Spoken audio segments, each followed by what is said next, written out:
Dawn over Hiroshima, August 6, 1945. 31,000 feet above the city of Hiroshima, Japan, the morning sky is an endless stretch of pale blue, broken only by wisps of high-altitude clouds. In the cockpit of the B-29 Superfortress Enola Gay, Colonel Paul Tibbets grips the controls with a tension that refuses to dissipate.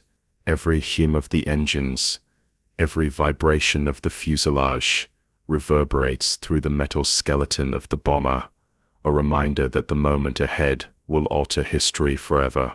Below, Hiroshima stirs. The city's streets are a Latic work of life, children running to school, shopkeepers opening storefronts, factory whistles marking the rhythm of ordinary labor.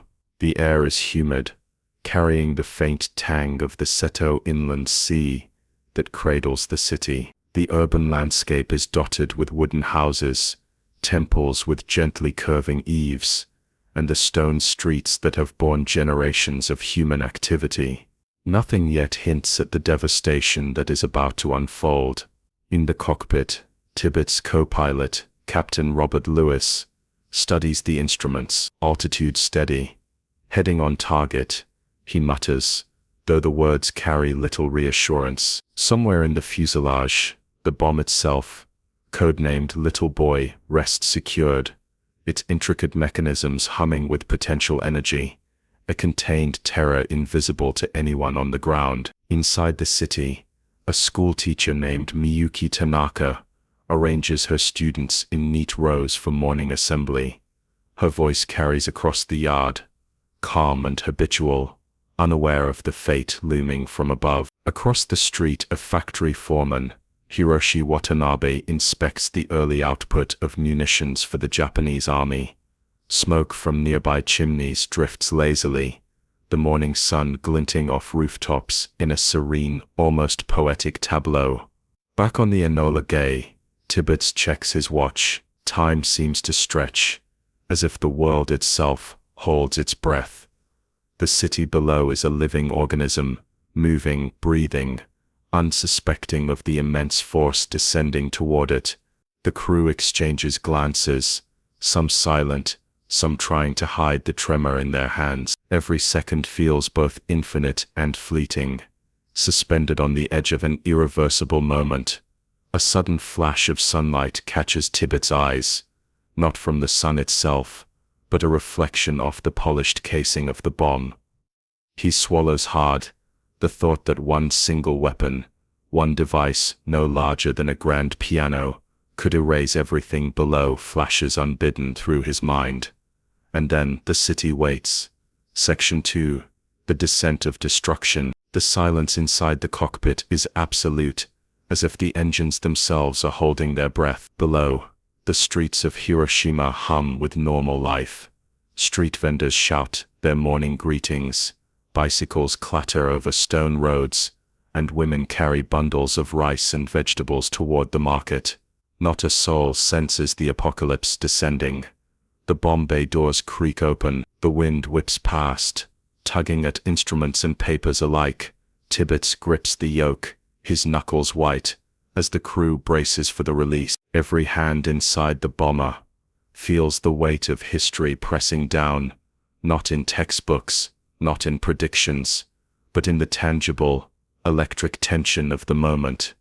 At 31,000 feet, Little Boy drops. For the crew, it is a fraction of a second, but for the people below, that fraction of a second will stretch into eternity. In the streets, Miyuki Tanaka looks up as a shadow briefly darkens the sun.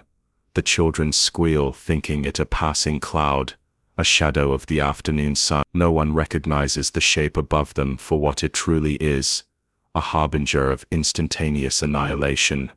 The bomb accelerates, falling silently at first, but gathering speed as gravity takes hold. Inside its casing, uranium-235 atoms wait, poised on the edge of chain reactions so rapid and complete that they will rewrite the landscape of human warfare forever. Hiroshi Watanabe, the foreman at the munitions plant, steps outside to check the morning sky. The wind is calm. The air smells of soot and early combustion from factory furnaces. He squints at the brightness above and instinctively shields his eyes, but no instinct or shield can protect him from what comes next. The city explodes in a blinding light, a flash so intense that anyone looking directly at it, though few could survive the instant, would see a sun where none should be. Buildings disintegrate, wooden homes ignite and vanish. People vanish in an instant, leaving only shadows scorched into the pavement, moments frozen by fire and radiation. The sound arrives later, a rolling, incomprehensible roar that bends eardrums and minds alike. The street that minutes before was filled with laughter and daily commerce is now a wasteland. Debris hangs in the air, ash and smoke swirling like ghosts over the ruins. The river that ran through Hiroshima reflects the hellish glow, carrying charred fragments downstream. Survivors wander dazed, their faces melting with the horror that defies comprehension. From above, the Enola Gay's crew watches the city dissolve, a patchwork of streets and houses, swallowed by a mushroom cloud rising higher and higher. The sight is surreal, beautiful, and terrifying, a terrible symmetry in the obliteration. Lewis whispers under his breath, It's gone. And indeed, one bomb, one single unprecedented weapon, has leveled a city in a matter of seconds. Humanity, at that instant, glimpses the scale of destruction it had never known possible. Section 3. Survivors in the Inferno. On the streets of Hiroshima, the world has transformed into a living furnace. Those who survived the initial flash stumble through a landscape unrecognizable. Miyuki Tanaka, the school teacher, feels her legs buckle as she shields herself from flying debris. Her students are nowhere to be seen. Some vaporized, others buried beneath collapsing wooden beams. Dust and ash coat every surface, turning familiar streets into gray, unbreathable wastelands. The air is thick with heat and a metallic tang of burning flesh and wood. Smoke billows from every direction, the wind carrying screams that twist into the sky, lost in the roar of distant fires. Miyuki's skin burns as if she has stepped too close to a furnace. Her clothes charred and clinging. Panic surges, but so does an instinctual drive to move, to survive, to find anyone, anything familiar. Hiroshi Watanabe crawls from the rubble of his factory, blood streaming down his arm, clothes torn to shreds, his ears ring. The world around him a chaotic blur of collapsing timber and shattering glass. He lifts his gaze to see the skeletal remains of buildings, the outlines of what were once homes and shops etched against the sky. Smoke rises from the center of the city, like a grotesque beacon. For a fleeting moment, the enormity of what has occurred, an entire city erased by a single device, hits him with incomprehensible weight. Medical facilities, if they can even be called that, are overwhelmed. Those with burns and lacerations stagger from collapsed structures, their cries mingling with the moans of those who have been left with nothing but scorched skin and shock. The survivors are trapped between life and death, wandering through streets where familiar landmarks have vanished. A nurse, Akiko Sato, drags herself through rubble toward the river, hoping to cool her burns and wash away the ash. Each step is agony. Each breath tastes of smoke and dust. Yet despite her injuries, she instinctively begins searching for others. People appear from nowhere, strangers clutching strangers, the bonds of humanity stretching to hold together the frayed edges of their world. Above, the mushroom cloud continues to rise, a towering column of fire, smoke and debris, signaling the world's first encounter with nuclear devastation. Pilots aboard the Enola Gay note the surreal calm at 31,000 feet. The detonation below has left the city eerily silent in its aftermath, a stark contrast to the horror that unfolds on the ground. In the streets, there is no order, no structure, only chaos and desperation. Some survivors, dazed and disoriented, wander toward collapsing buildings, instinctively searching for loved ones, for shelter, for an imminent. Yet the enormity of what has happened defies comprehension. One bomb, one terrifyingly small device, has rewritten the rules of war and existence. Section 4. Shadows etched in stone. The streets of Hiroshima are littered with the remnants of life. Bicycles bent into grotesque angles, carts reduced to splinters, and personal belongings scattered like confetti in a nightmare parade. But it is the human shadows imprinted onto walls, pavement, and door frames that leave an indelible mark on memory. Ordinary people, frozen in the instant of the bomb's blinding light, left behind only silhouettes scorched into surfaces by the heat of the blast. Miyuki Tanaka stumbles over a shadow that was once a neighbor, a child clutching a doll, etched forever in black against the gray concrete. She recoils, unable to comprehend the permanence of what she sees. Akiko Sato, the nurse, moves among them with trembling hands, realizing that these shadows are not just remnants. They are testimonies of sudden, unimaginable loss. Families, friends, entire communities, erased in the blink of an eye. The city itself seems to mourn. Roofs are stripped away, wooden beams charred and warped, and rivers carrying ash-colored water reflect the ruins with haunting clarity. Fires continue to rage unchecked, consuming whatever the initial explosion did not annihilate outright. The smell of smoke, blood, and chemical detonation lingers, suffocating those who survive the initial shock. Hiroshi Watanabe, crawling toward what remains of his home, recognizes the skeletal remains of his father's workshop. The tools, once instruments of craft and labor, are twisted and molten. His hands shake uncontrollably as he searches among the debris. Every discovery, every charred object, every shadowed silhouette, is a reminder that Hiroshima will never be the city it was. Amid this devastation, acts of human resilience flicker. Survivors pull each other from rubble, forming impromptu chains of aid. One man, despite his own injuries, carries a small child over scorched streets, shielding the child from falling debris. The collective trauma is palpable, yet in some way, the instinct to help persists, a fragile thread of humanity amidst unparalleled destruction. Above the city, the mushroom cloud rises relentlessly, a towering column of fire and smoke, shimmering with radiation that will haunt the land for decades. Pilots of the Enola Gay observe silently, their faces grim, knowing the world below has changed irrevocably. What was once a bustling urban hub is now a field of death, a silent testament to the scale of human ingenuity applied to destruction. Even as the fires burn and survivors stagger, the city's silence is deafening. The usual sounds of life, children's laughter, bicycle bells, factory whistles, have vanished, replaced by an eerie quiet punctuated only by cries of pain and the occasional collapse of weakened structure. The shadows, etched permanently in stone and concrete, will remain as stark evidence that one bomb changed everything. Section 5. The human toll. By late morning, the scale of the devastation becomes horrifyingly clear. The streets are strewn with the dead and dying, a staggering reminder that no preparation could have withstood the power of little boy. Miyuki Tanaka, despite her own injuries, helps guide a small group of survivors toward the riverbanks, where water offers some hope of relief from burns and heat stroke. Her voice trembles but refuses to break. This way, come on. Hiroshi Watanabe counts his remaining family members, his heart sinking with every unrecognizable figure he passes. Friends, neighbors, co-workers gone, entire families vaporized or reduced to skeletal fragments, leaving a void too vast to comprehend.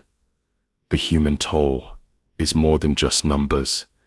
It is a city of stories erased in an instant, a community of memories obliterated. Medical personnel, few and barely equipped, establish makeshift triage stations wherever debris allows. Bandages are scarce, water is scarce, and the knowledge of radiation poisoning is non-existent. Survivors with burns that glow a ghostly red scream as they attempt to apply cloth or water, often worsening their injuries. Akiko Sato moves from patient to patient, trying desperately to stem the bleeding, soothe panic, and offer words of reassurance that feel hollow against the scale of suffering surrounding her.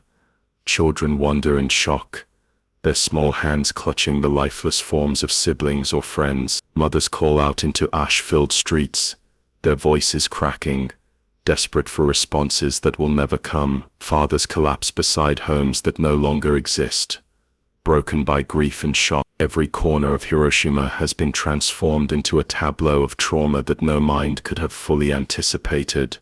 Even beyond the immediate destruction, the unseen effects of radiation begin to make themselves known. Some survivors feel nausea, dizziness, or sudden weakness, unaware that the invisible force has silently infiltrated their bodies. These are the first, subtle signs of a lingering nightmare, one that will continue to claim lives long after the fires burn out and the buildings have fallen silent. Above the city, the mushroom cloud continues to rise, expanding into a grotesque flower of smoke, ash and heat. From the cockpit of the Enola Gay, Tibbets and his crew are silent, absorbing the enormity of what they have witnessed. The sight is almost beyond comprehension, a physical manifestation of a destructive power humanity has never held before. As the hours pass, survivors begin the slow, painful process of moving through the ruin. They search for shelter, for water, for each other, sometimes finding hope, often finding despair. Yet even in this hellscape, acts of bravery and compassion flicker. One man drags an elderly woman from a collapsed doorway, while a group of children clings to one another for warmth and reassurance. In the midst of absolute devastation, the human instinct to endure persists, stubborn and fragile. Section 6. Chaos and Confusion. As the afternoon sun climbs higher, Hiroshima becomes a labyrinth of fire, smoke and despair. The city's infrastructure has been obliterated. Telegraph lines hang like broken threads, roads are fractured and impassable, and bridges that once connected communities are reduced to molten steel and rubble. Survivors wander aimlessly, unsure where to turn, calling out names in the ash-filled silence, hoping for a reply that may never come. Miyuki Tanaka clutches the hand of a young boy she barely knows, guiding him through streets lined with burned-out buildings. The boy's clothes hang in tatters, his face streaked with soot and tears. Every step is a risk. Every movement threatens to uncover hidden pockets of fire or collapse from weakened structures. And yet in their shared terror, a bond forms, a fragile link of human connection. Amid a city unmade, Hiroshi Watanabe surveys the remnants of his factory. What once produced tools for war now lies in jagged fragments. Smoke rises from every corner, carrying the acrid smell of burning wood, melted metal and the unthinkable odor of human flesh. Watanabe's hands shake as he realizes the futility of searching alone. In minutes everything familiar has become alien. A city rendered unrecognizable by the most efficient instrument of death ever created. Medical stations are overwhelmed. Injured civilians lie in makeshift rows along cracked streets, their moans rising above the crackle of fires and the distant collapse of structures. Nurses and volunteers move tirelessly from one victim to the next, their own bodies scorched, their lungs filled with smoke, their spirits strained to the breaking point. Akiko Sato works relentlessly, applying what little aid she can: torn sheets as bandages, buckets of water to cool burns, whispered reassurances that sometimes fall on deaf ears. Rumors spread among survivors like wildfire. Some claim the city has been hit by a massive air raid. Others whisper of a strange new weapon, impossible to imagine. No one knows the scale of the devastation or how to respond. Soldiers, factory workers and ordinary civilians alike are trapped in a haze of confusion, horror, and disbelief. Every sound, the crack of a collapsing building, a distant cry, the rush of wind through shattered streets, becomes a potential threat.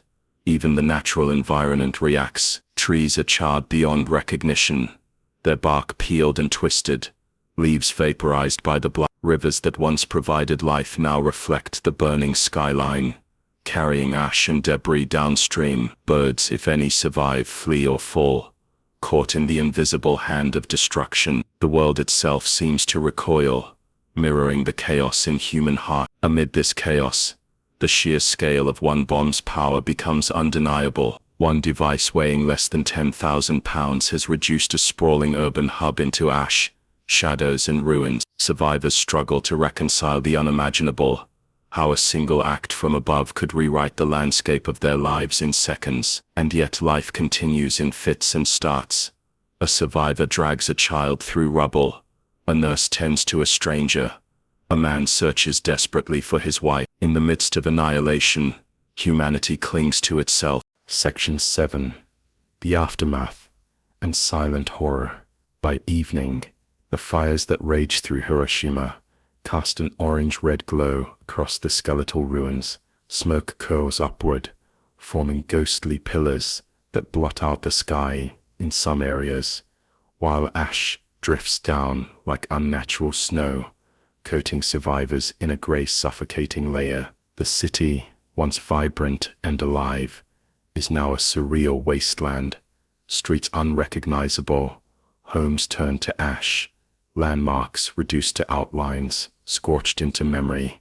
Miyuki Tanaka sits beside a collapsed wall, her face streaked with soot and tears. She tries to comprehend the scale of loss. Her students, colleagues, friends, all gone, vaporized or trapped beneath debris. Each shadow she passes on the scorched pavement is a grim reminder that life can be erased in an instant. She feels the weight of an incomprehensible grief, a grief shared by thousands who stumble through the ruins, searching for loved ones that may never be found. Hiroshi Watanabe, having salvaged what little he can, walks toward the river, seeking relief from the heat of the fires and the intensity of radiation he does not yet understand. Others join him, some burned, some bleeding, all in shock.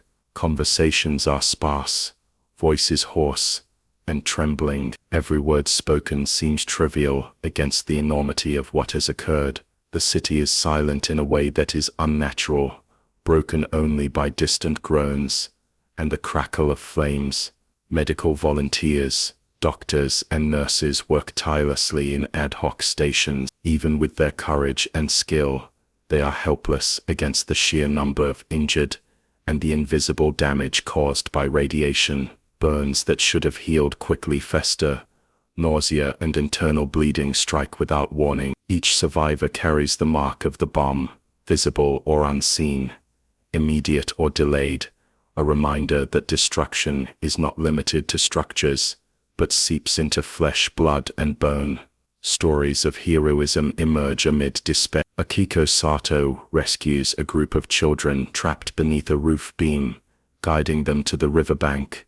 A man drags an elderly neighbor from a collapsed building, shielding him from falling debris. These acts, small in the context of citywide annihilation, are monumental for those involved, a testament to human resilience, even in the face of unimaginable horror. At night, Hiroshima is a city of shadows and smoke. Fires continue to burn unchecked, painting the ruins in shades of red and black. Survivors huddle together for warmth and comfort, whispering names, sharing memories, and trying to hold on to what remains of humanity. Above, the mushroom cloud has dissipated, leaving behind only an invisible scar, radiation that will linger, unseen, poisoning the earth and bodies alike. The silent horror of Hiroshima is now etched into the minds of its survivors. One bomb, released from a plane thousands of feet above, has erased a city's shattered families and rewritten the rules of warfare. Humanity has glimpsed a new reality, one in which the power to annihilate entire populations lies in a single unimaginable device. Section 8. Voices from the Rubble. As dawn breaks over the city the following morning, the survivors begin to speak of what they endured. Their voices are hoarse, trembling, carrying stories too immense for ordinary words. Miyuki Tanaka describes the blinding flash, the heat that seared her skin, and the instant loss of everyone she loved. Each account echoes across the ruins, a chorus of grief and disbelief, yet also a testament to survival. Hiroshi Watanabe wanders through the skeletal remains of neighborhoods, calling the names of co-workers, friends, and family. The few who answer are often as shocked and burned as he is, faces unrecognizable, clothes charred, eyes wide with disbelief. Every encounter is a collision of trauma and relief, the shock of surviving met with the emptiness of loss. Medical personnel recount what they saw: entire families reduced to shadows, streets littered with the dead, children wandering alone, calling for parents who cannot answer. Their descriptions are clinical yet haunted, a mix of disbelief and horror. The survivors' testimonies paint a mosaic of human experience in the most extreme of circumstances, revealing courage, despair, and the persistence of instinctual compassion. In one makeshift shelter near the river, Akiko Sato tends to the wounded, while listening to the stories of those around her. A young boy describes how his home vanished in an instant, leaving only a scorched outline on the ground. An elderly woman whispers of holding her grandchildren moments before the blast, only to feel them disappear. Every story is a thread in the tapestry of collective trauma, a reminder that human experience cannot be measured by numbers alone. Outside, the city remains eerily silent, punctuated only by the crackle of lingering fires and distant groans of the injured. Birds that survived flutter above, ghostly observers of the devastation. Trees and rivers bear witness to the unprecedented scale of destruction. Nature itself seems to recoil from the violence inflicted, as though marking the world's first encounter with nuclear annihilation. Amid the rubble,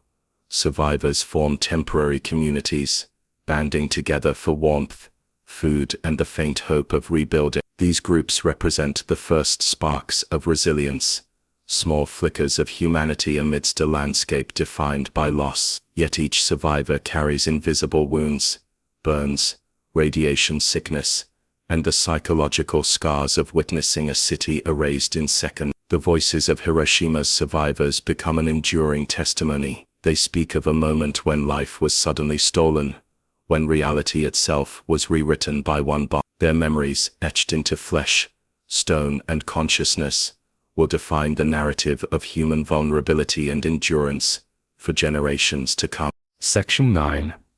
The world awakens to nuclear horror. News of Hiroshima's destruction spread slowly at first, carried by dispatches, telegrams, and radio broadcasts. For many around the world, the scale of devastation is almost incomprehensible. Headlines announce that a single bomb has obliterated an entire city, a feat that defies imagination, challenging every understanding of warfare humanity has known. In the United States, military officials study photographs taken from the air, the skeletal remains of buildings stark against the landscape, shadows etched into stone, rivers darkened with debris. Scientists who had worked on the Manhattan Project watch in silent awe and horror. Their creation, meant to end a war swiftly, has revealed the terrifying potential of nuclear power. The abstract equations and theoretical discussions now have faces burned and terrified, streets emptied in an instant, lives erased. Across Japan, rumors of a new weapon circulate, even as cities brace for fear of a second strike. Survivors of Hiroshima share stories of the blinding light, the heat, the sudden loss, and the unrelenting fires. Their testimonies ripple outward, forming the first narrative of nuclear devastation, a human story intertwined with scientific marvel and moral reckoning. World leaders, scientists, and ordinary citizens alike grapple with the implications. No strategy, no fortification, no army could have withstood this. Hiroshima becomes the grim proof that modern warfare has entered a new epoch, a world where a single strike can redefine the boundaries of life and death. Amid the international shock, the survivors of Hiroshima begin to tell their stories. They speak not only of physical pain, but of psychological trauma, the disbelief that one bomb could erase entire neighborhoods, the fear that such power may be used again, and the haunting knowledge that humanity now possesses a tool capable of instant, indiscriminate annihilation. The city itself, though partially smoldering, is a living testament.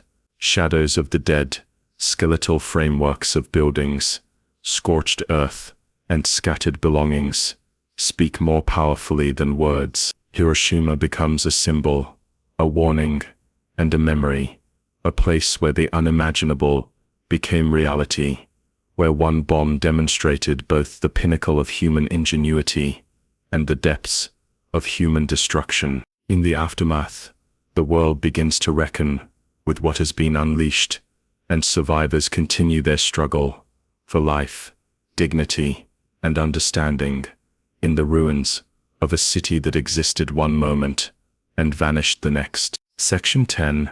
Rebuilding. Amid ruins. Weeks after the bombing, the survivors of Hiroshima begin the arduous process of picking through the ashes what remains of homes, shops, schools, and temples is often indistinguishable, a chaotic mixture of splintered wood, warped metal, and blackened stone. Yet even amid such devastation, small acts of reconstruction emerge, families searching for salvageable belongings, neighbors helping one another dig through rubble, children forming fragile routines in the streets. Miyuki Tanaka, having lost nearly everything, begins helping to organize temporary shelters near the river. Using scraps of wood, metal, and fabric, survivors construct lean-to homes and shared communal spaces. Though basic, these structures offer a semblance of security and humanity. In her daily work, she witnesses resilience in the most unexpected places. A burned man sharing his last rations with a stranger, a child comforting another lost in the chaos, a nurse offering water despite her own injuries. Hiroshi Watanabe dedicates himself to finding survivors trapped beneath debris. Each rescue is a small victory, a testament to the stubborn perseverance of life. Yet, the physical and emotional scars are profound. Burns, radiation sickness, and injuries continue to claim lives, sometimes weeks or months after the initial blast. Psychological trauma, too, runs deep, shaping the survivors' perceptions of safety, community, and the future. Medical relief efforts slowly expand. Japanese doctors, aided by international organizations, attempt to establish field hospitals to treat the injured. Supplies are limited.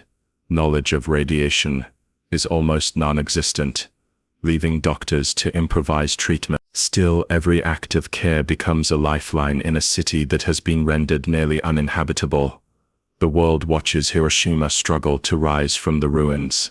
Governments and scientists grapple with the ethical, political, and military implications of nuclear weapons. In Japan, the bombings of Hiroshima and later Nagasaki mark the end of the war, but also the beginning of a profound reckoning with the nature of modern warfare. Survivors carry the memory of the instant when life was forever altered, sharing their stories to ensure that the shadow of one bomb is never forgotten. Even amid the trauma, glimmers of hope emerge. Communities rebuild slowly, schools reopen in temporary shelters, markets return in makeshift forms, and traditions, though disrupted, resurface. The city's scars remain, etched into stone, flesh, and memory, but humanity endures. Hiroshima becomes more than a tragedy. It becomes a symbol of resilience, a testament to the strength of those who survive the unimaginable and choose to rebuild. Section 11. Hiroshima's lasting legacy. Years pass, and Hiroshima slowly reclaims its place on the map. Modern buildings rise from the ashes, roads are reconstructed, and families return to lives shaped by both memory and determination. Yet the city carries scars that no architecture can erase: the shadows on pavements, the skeletal remnants of walls, and the stories of those who lived through the instant the bomb fell. Survivors like Miyuki Tanaka and Hiroshi Watanabe dedicate themselves to preserving the memory of that day. They speak to children in schools, share testimonies with historians, and ensure that the human experience of nuclear devastation is never reduced to numbers alone. Their stories, vivid and painful, carry a moral weight that history books cannot fully convey, a reminder of how fragile life is and how swiftly it can be extinguished. The global consciousness is forever altered. Hiroshima becomes a symbol of both warning and remembrance. Monuments rise in the Peace Memorial Park, marking the epicenter of destruction, while the atomic bomb dome stands as a stark visual testament to what humanity unleashed. Visitors from around the world walk among the ruins preserved within the park, confronted by the scale of one bomb's devastation and the resilience of those who survived. Scientists, ethicists, and world leaders continue to grapple with the legacy of nuclear weapons. The atomic age has begun, bringing both energy and annihilation, hope and existential dread, yet the human stories of Hiroshima remain central: the teacher guiding lost children, the foreman pulling survivors from rubble, the nurse tending to the dying. Their courage and suffering give voice to history and ensure that the human cost of nuclear warfare is never forgotten. Even decades later, survivors carry their memories like silent burdens and quiet testimonies. The city they rebuild is alive, but the collective consciousness remembers the day a single bomb reshaped history. Hiroshima is at once a cautionary tale and a monument to human resilience, the enduring proof that even in the face of unimaginable destruction, life can persist, memory can endure, and humanity can strive toward hope. Section 12. Reflections on a New Era. The atomic bombing of Hiroshima did more than destroy a city. It changed the trajectory of human civilization. Survivors reflect on a world where war could escalate beyond imagination, where a single weapon could determine the fate of millions. For Miyuki Tanaka and Hiroshi Watanabe, and countless others, their personal tragedies become intertwined with global responsibility. Every story they share is a caution, a plea, a record for future generations. In classrooms, museums, and memorials, young people learn of that August morning in 1945. They hear about the blinding flash, the mushroom cloud, and the shadows etched forever into concrete. But they also learn about the compassion that emerged in the aftermath. Strangers rescuing strangers, communities rebuilding from nothing, the perseverance of human spirit in the face of annihilation. These lessons are timeless, emphasizing that memory and morality must guide the use of knowledge and power. Globally, Hiroshima becomes a symbol of peace. International treaties, disarmament efforts, and educational initiatives reference the city as the point at which humanity glimpsed the full consequences of nuclear warfare. Scholars study the ethical and scientific implications, diplomats negotiate prevention, and artists capture the emotional and human dimensions in literature, film, and art. The city's legacy transcends national borders, becoming a universal reminder of both destruction and hope. Yet for survivors, reflection is deeply personal. Every anniversary brings recollections of fear, pain, and loss, balanced against the miraculous survival of oneself and others. The psychological scars linger, flashbacks, survivors' guilt, and grief that cannot be fully expressed. But these individuals also embody resilience. They return to ordinary life, nurture families, work to rebuild society, and ensure that the memory of Hiroshima informs the conscience of humanity. Hiroshima today is a living testimony. Its rebuilt streets, thriving communities, and monuments exist alongside the shadows of the past. Visitors can see both the vitality of life and the permanence of memory. For those who lived through the bombing, the city is a reminder that even the most unimaginable devastation cannot fully extinguish hope or humanity. The atomic bomb demonstrated the terrifying scale of human power, but the stories of Hiroshima's survivors illustrate an equally profound truth, that human courage, compassion, and the will to endure can survive even in the aftermath of annihilation. In remembering Hiroshima, the world confronts both the horrors of the past and the potential for a future guided by wisdom, remembrance, and peace. Section 13. Remembering Hiroshima. Today, Hiroshima stands as a city reborn, yet it is never free from the memory of August 6, 1945. The atomic bomb dome, preserved in the center of the city, rises as a haunting emblem of what occurred, a skeletal shell frozen in time, an enduring reminder of humanity's capacity for both creation and destruction. Pilgrims, historians, and ordinary visitors walk its surrounding paths, pausing in silence to honor the lives lost and the stories that survived. Survivors like Miyuki Tanaka and Hiroshi Watanabe have passed on their memories to subsequent generations. Schools teach children not only history, but empathy, the fragility of life, and the moral responsibility that comes with technological advancement. These lessons ensure that Hiroshima is more than a site of tragedy.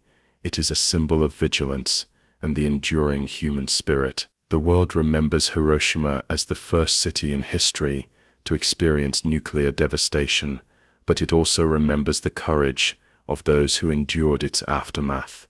Communities rebuilt, bonds were strengthened, and acts of compassion shone through the darkness. Each story, each rescue, each shared ration, each whispered word of comfort serves as proof that humanity can persist even when faced with the unimaginable. Hiroshima's legacy is multifaceted. It is a cautionary tale about the destructive potential of human innovation, a testament to resilience, and a reminder of the importance of peace. It is a place where shadows etched in stone and memories etched in hearts coexist with life, growth, and renewal. As the sun sets over the rebuilt city, reflecting off rivers that now flow through streets filled with laughter and activity, the echoes of that fateful day remain. Humanity will never forget that a single bomb leveled an entire city, yet from the ashes hope endured, and the survivors' voices ensure that the lessons of Hiroshima will resonate for generations to come.